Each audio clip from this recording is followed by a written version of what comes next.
પુનરાવર્તન 1. આ પુનરાવર્તનમાં આપણે અગાઉ જેટલા પાઠ ભણી ચૂક્યા છીએ એ બધા જ પાઠમાંથી અલગ અલગ પ્રશ્ન પૂછેલા છે, જેથી આપણે પરીક્ષામાં કેવી રીતે પ્રશ્નો પૂછાય અલગ અલગ પાઠમાંથી અને આપણે એનો કેવી રીતે જવાબ આપવો જોઈએ તેનું અહીં શ્રેષ્ઠ ઉદાહરણ પૂરું પાડે છે. આ પુનરાવર્તનમાં વિવિધ પાઠમાંથી જે વિવિધ પ્રશ્નો આપેલા છે તેના આપણે જવાબ જોઈએ. પ્રથમ સૂચના આપેલી છે, નીચેના વાક્યોનું શુદ્ધ ઉચ્ચારણ સાથે પઠન કરો. સંસ્કૃત ભાષામાં શબ્દોનું શુદ્ધ ઉચ્ચારણ થવું અનિવાર્ય છે. જો શબ્દોનું શુદ્ધ ઉચ્ચારણ કરવામાં ન આવે તો એ અર્થનો અનર્થ થઈ જતો હોય છે. હ્રસ્વય, દીર્ઘય, વિસર્ગ, રેફ, જોડાક્ષરો એ બધાનું શુદ્ધ ઉચ્ચારણ થવું જરૂરી છે. જો એનું શુદ્ધ ઉચ્ચારણ થશે તો આપણે શુદ્ધ રીતે લખી શકીશું. તો અહીં અમુક જે વાક્યો આપેલા છે તેનું શુદ્ધ ઉચ્ચારણ કરીએ અને તેનું પઠન પણ કરીએ. શશકઃ શયનમ કરોતિ. હવે અહીં ઘણા લોકો શયન એટલું જ વાંચશે જે આ વાક્ય આપેલું છે એમાં, પરંતુ એ શયન નથી, નની ઉપર અનુસ્વાર છે એટલા માટે એનું ઉચ્ચારણ થશે શયનમ. શશકઃ શયનમ કરોતિ. આકાશઃ પતતિ. આકાશ નહીં, આકાશઃ, કારણ કે સ પછી વિસર્ગ છે. આ પ્રવૃત્તિ આપણે એટલા માટે આપવામાં આવી છે કે સંસ્કૃત ભાષામાં આપણે અનુસ્વાર, વિસર્ગ વગેરેનું ઉચ્ચારણ કરતા ભૂલીએ નહીં અને જ્યારે લખીએ ત્યારે પણ વ્યવસ્થિત વિસર્ગ અને અનુસ્વાર, જોડાક્ષરો એનું લેખન થવું જોઈએ. સિંહઃ આગચ્છતિ. કુત્ર પતતિ આકાશઃ. જુઓ, છેલ્લે પ્રશ્નાર્થ ચિહ્ન છે એટલે આખા વાક્યનું ઉચ્ચારણ એવી રીતે થવું જોઈએ જાણે આપણે કોઈને પ્રશ્ન પૂછતા હોઈએ. કુત્ર પતતિ આકાશઃ. આકાશ ક્યાં પડી રહ્યું છે? આ રીતે સિંહ ભ્રાતઃ ધાવતુ આકાશ પતતિ. અહીં સિંહ ભ્રાતઃ વિસર્ગ છે એટલે ધાવતુ ભાગો, આકાશ પતતિ આકાશ પડી રહ્યું છે. આ રીતે આ વાક્યનું શુદ્ધ ઉચ્ચારણ થશે.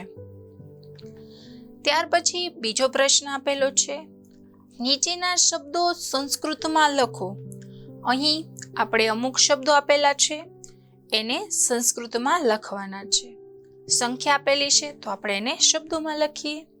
ષટ, 8 છે તો એને કહેવાશે અષ્ટ. અહીં 5 છે તો એને કહેવાશે પંચ.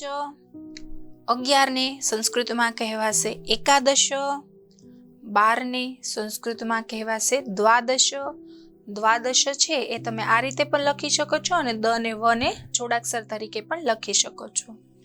આપણે સંખ્યાઓમાં શીખી ગયા કે કયા સંખ્યાને કયા વર્ણને સંસ્કૃતમાં શું કહેવાય છે, તો અહીં એનું જ ઉદાહરણ આપવામાં આવ્યું છે.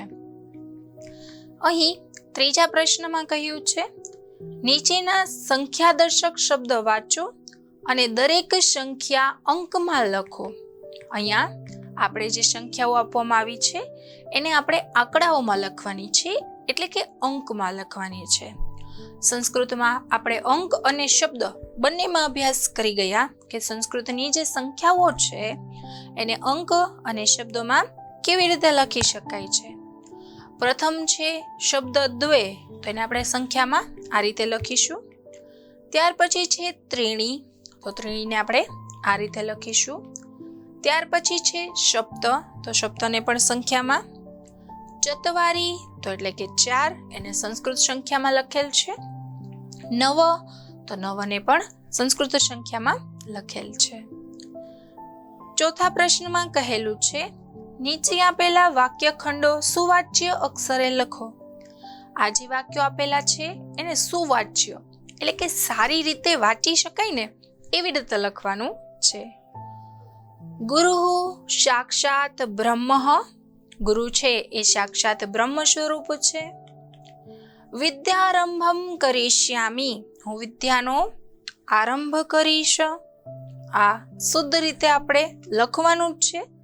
અનુલેખનના પણ સંસ્કૃત ભાષામાં માર્ક્સ મળતા હોય છે. જે આપેલું હોય એને જોઈ જોઈને લખવું. આને અનુલેખન કહેવાય છે. સર્વે સંતુ નિરામયા, બધા નિરોગી થાઓ. સંતુ એટલે કે થાઓ, નિરામયા એટલે કે નિરોગી. આ રીતે આ વાક્યો છે એ શુદ્ધ રીતે લખવાના છે, એનું શુદ્ધ ઉચ્ચારણ કરવાનું છે, જેથી સંસ્કૃત ભાષા જે છે એને આપણે સરસ રીતે શીખી શકીએ. આગળ જતા બીજા ધોરણમાં આપણે લેખનમાં સ્પષ્ટતા જાળવી શકીએ અને એના શબ્દોના અર્થ પણ સમજી શકીએ.